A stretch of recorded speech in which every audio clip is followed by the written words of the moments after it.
fall and winter time or people say what's the best time of year to buy or sell. I say any time of year is a good time to buy or sell. It just depends on the market. Yeah. And then people have to make that decision themselves. Not to mention, the summer rewards sellers who are ready to sell. Yep. There's a lot of listings out there, and the ones that fly off the market and do really well are the ones that are positioned well to sell. Yep. Tell me a little bit about positioning your seller to sell better. Well, when there's more competition, your house has to be in good shape. You need to take advice from your realtor, no matter if it's me or somebody else.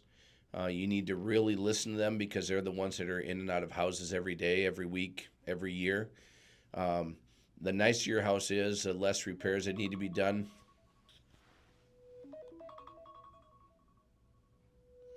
That was fun. Tell me a little bit about the difference of buying during the summertime. How do you prepare your sellers to sell when there's more houses on the market? And feel free to repeat that question Yep. back to me too. Yep. Well, the best way to prepare them to sell is I walk through the property. I give them a checklist. I usually say, grab a, paper and pen, or people your age, I tell them to grab their phone to make electronic notes.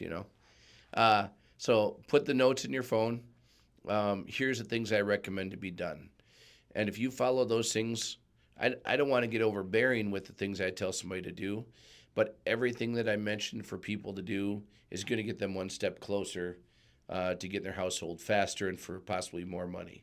Yep. And my 30 plus years experience, I can't believe it's been that long, but my 30 years plus experience has just, it's taught me that as I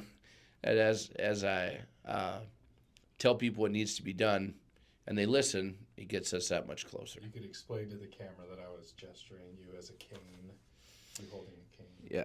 Yeah. He was gesturing me as if I was carrying a cane, walking with a cane. Thank you very much. 30 years of experience. Thanks, Brady. 30 years. I started when I was 14. Yeah, that's very true. Yeah. Very true.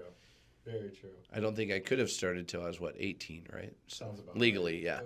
For state laws. Anything There you else go. you want to toss in there?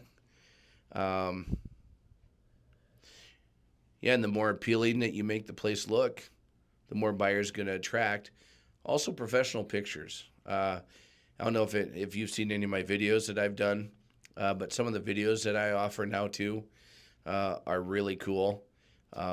It's just something that I do and that I have available for people that other people in the market in Sioux Falls haven't done yet, and it's been fun. Kind of mess with those. I like the one that kind of speeds through the house, a drone type thing, and it's just kind of wild. So And there's a lot of inventory. You got to stand out. you got to stand out, and I try and stand out there, and just with my experience and with new thing. I might be an older guy, but I'm trying to try new things in this market and see what happens. Walking with a cane, he says. Good stuff.